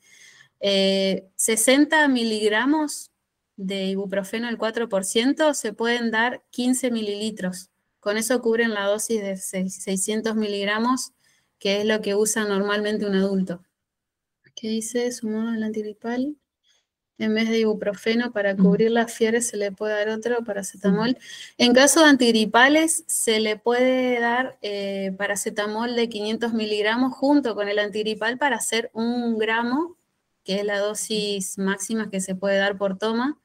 Pero hay que tener en cuenta que no supere 4 gramos día. Claro. Porque, o sea, si le damos más paracetamol de 500 cada 8 horas con el antigripal, estaríamos al borde del límite máximo. Y por ahí innecesariamente. O sea, haríamos trabajar mucho más al hígado y podríamos tranquilamente asociarle al ibuprofeno y digamos que desparramamos el trabajo de todos los órganos. Sí, como alternativa también se puede intercalar el ibuprofeno, en lugar de ibuprofeno, con dipirona, que también tiene la misma función. Pero bueno, como la dosis es baja, también lo que se le puede indicar es eso, agregarle 500 miligramos más de paracetamol al antigripal, ¿sí? Pero en ese caso no van a poder darle cada 6 horas paracetamol y cada 8 horas el antigripal. Le dan directamente con el antigripal y listo, porque si le dan cada 8 horas le va a quedar flotando 1 gramo de paracetamol que no van a saber dónde meterlo, ni yo. Pero es otra opción también. Para cualquier alérgico a los AINES, sobre todo, se le puede agregar más paracetamol al antigripal. Pero no 1 gramo, ¿sí? Si no, le van a estar dando 1,5 gramos de paracetamol cada 8 y le van a fundir el hígado.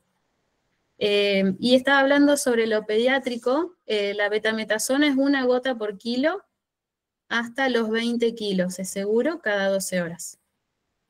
No sé si alguien quiere preguntar o lo están anotando y necesitan que les recuerde alguno, pero la dosis del ibuprofeno es el peso dividido el porcentaje del ibuprofeno, el paracetamol 2 gotas por kilo y la betametasona es 1 gota por kilo. Eso básico. Después el tema de antibióticos, sí o sí van a tener que ir con un médico o con la pediatra para que se le calcule de acuerdo al peso, ya que todos los antibióticos tienen una dosis diferente en miligramos por kilogramo de peso, entonces siempre los tenemos que pesar y indicarle las dosis de acuerdo al peso que tienen. Referido a lo pediátrico, vieron que a veces tenemos mililitros, a veces tenemos gotas. Un dato, 1 gota tiene 0,05 mililitros, o de otra manera, 1 mililitro contiene 20 gotas promedio. ¿Está? 1 mililitro, 20 gotas.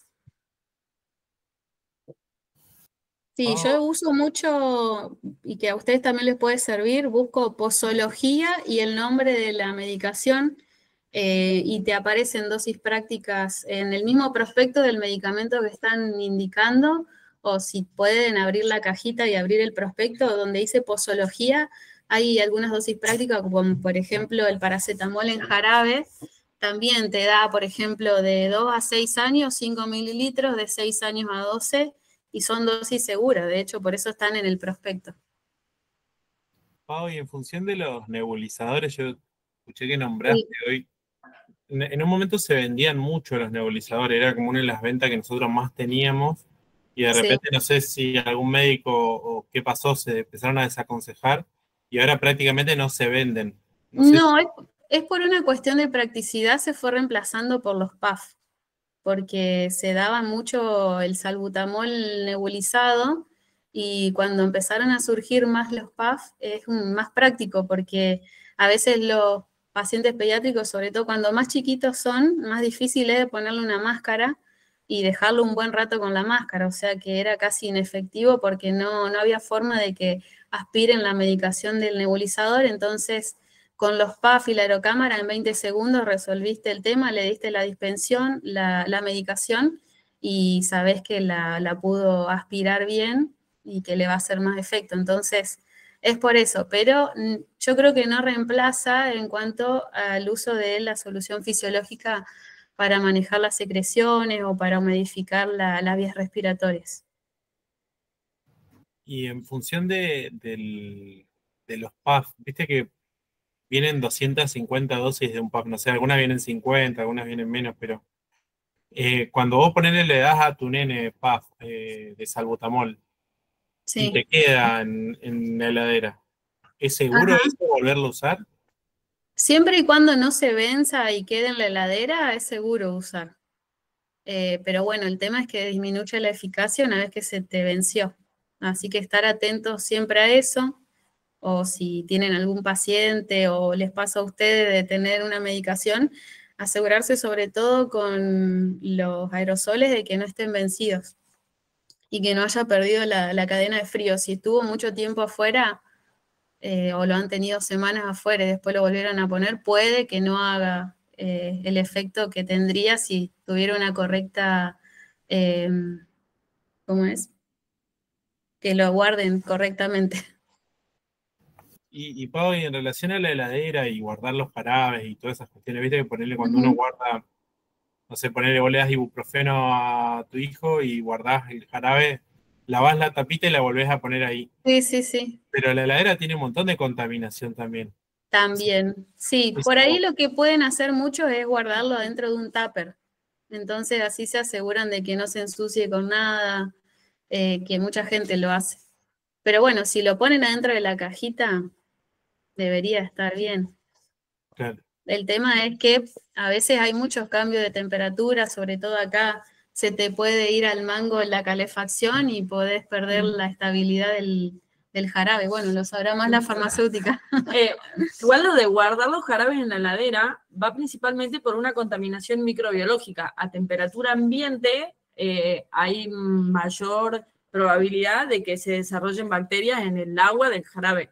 En cambio, en la heladera, como está entre 2 y 8 grados idealmente, son muy poquitas las bacterias que se pueden desarrollar ahí. Por eso van en la heladera los jarabes y también todas las gotas oftálmicas, una vez abiertas. Bien. Si no hay más consultas, Pau, podemos ir cerrando como vos quieras. O No si querés tengan en vergüenza en preguntar, chicos. Aprovechen ahora alguna duda que tengan o, no sé, algo que tengan que resolver a la hora de dispensar o vender o sobre alguna medicación respiratoria que ya dimos.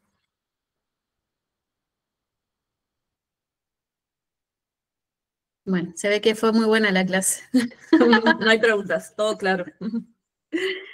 Pero bueno, después, chicos, sí, bueno, no sé, depende de Guille también, cómo podemos seguir, si es que les interesa abordar algún otro tema. Creo que el tema de digestivo es bastante amplio y muy frecuente en la farmacia.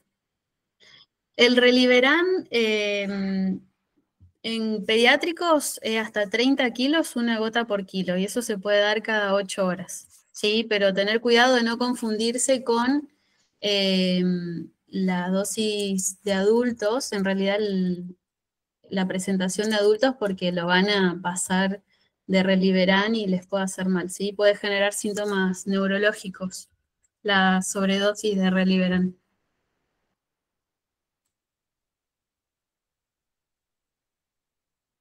Bueno, ahí ya les quedó escrito, pero en repaso, ibuprofeno pediátrico es peso dividido la dosis del frasco, ¿sí? De 30 kilos, por ejemplo, si tienen del 2% son 15 mililitros, eso es por dosis. Acuérdense que el ibuprofeno se da 3 veces por día nada más.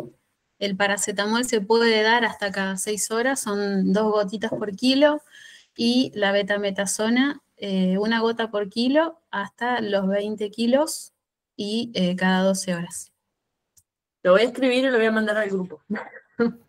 Eso es lo más común. Chicas, una consultita.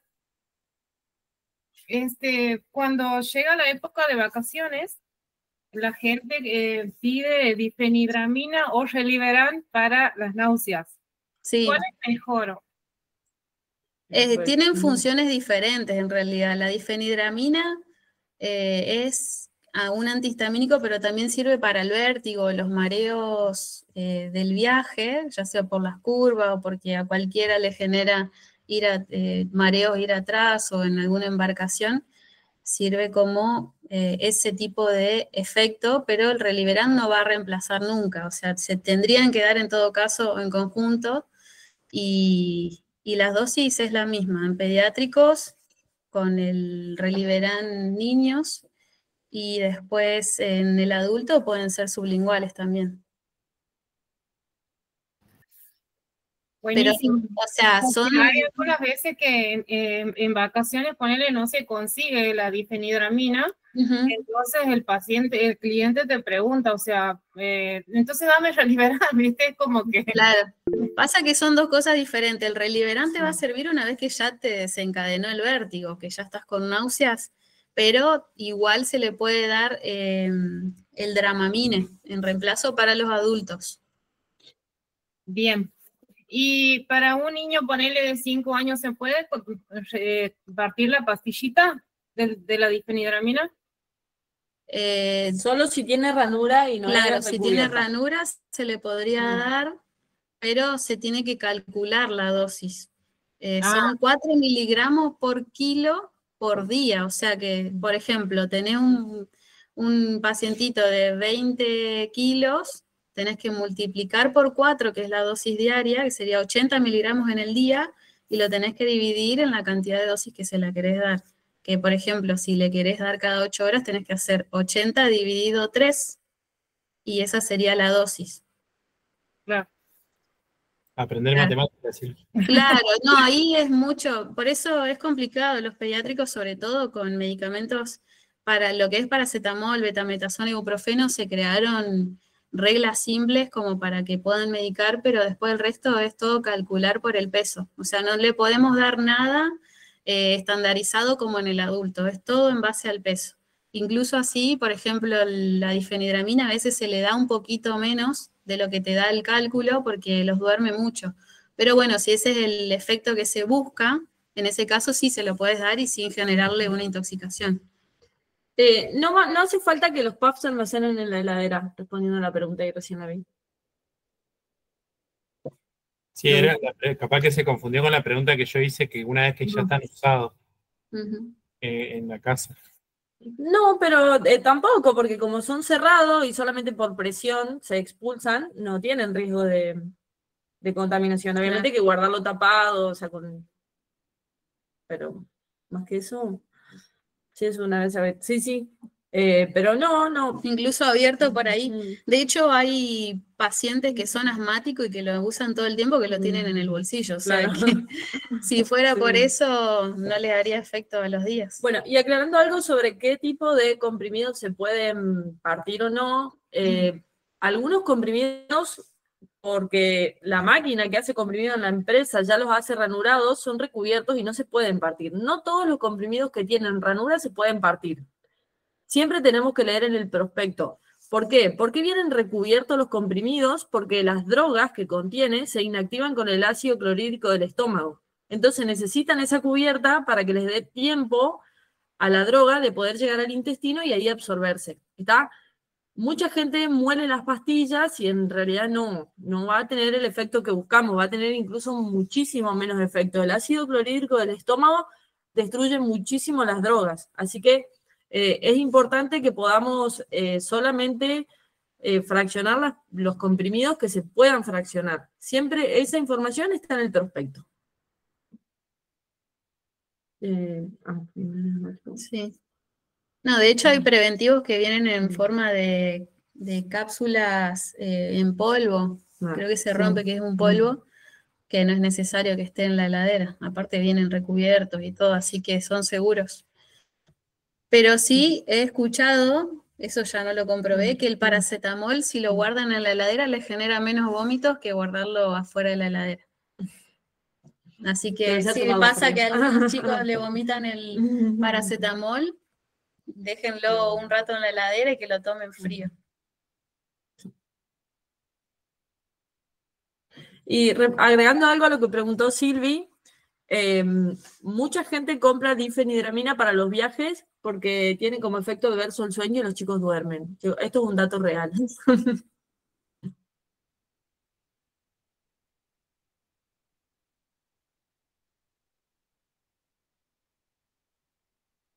Así que siempre hay que dar una correcta dosis. Mucha gente va a la guardia y dice, le di una tapita llena y es un montón, y el chiquito duerme 10 horas seguidas a la tarde y no saben por qué. Bueno, porque le están dando mal. O sea, muchos a ojo le hacen la medicación y no tiene que ser así. Tiene que calcularse de acuerdo al peso para no tener efectos indeseados de la medicación, sobre todo la difenhidramina, que es bastante controversial, que se busca mucho a veces dormirlos o que se calmen sin una patología. Sí, la dosificación con jeringa creo que es una de las mejores. Sí.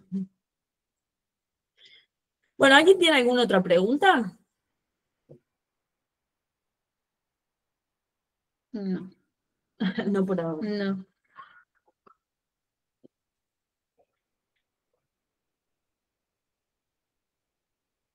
Bueno, creo que ya están todas las preguntas y sus respuestas. Así que bueno, chicos. Gracias por participar. Sí. Para mí es súper importante que podamos entender que estamos atrás de un mostrador que dispensa medicamentos, no caramelos.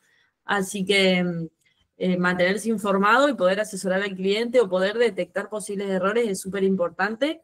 Y para eso nos tenemos que capacitar. La capacitación constante nos va a ayudar a nosotros a poder asegurar un tratamiento farmacológico adecuado para el paciente. Gracias a todos. Pueden ir saliendo si quieren. Gracias, chicas. Chao, Muchas gracias. por participar.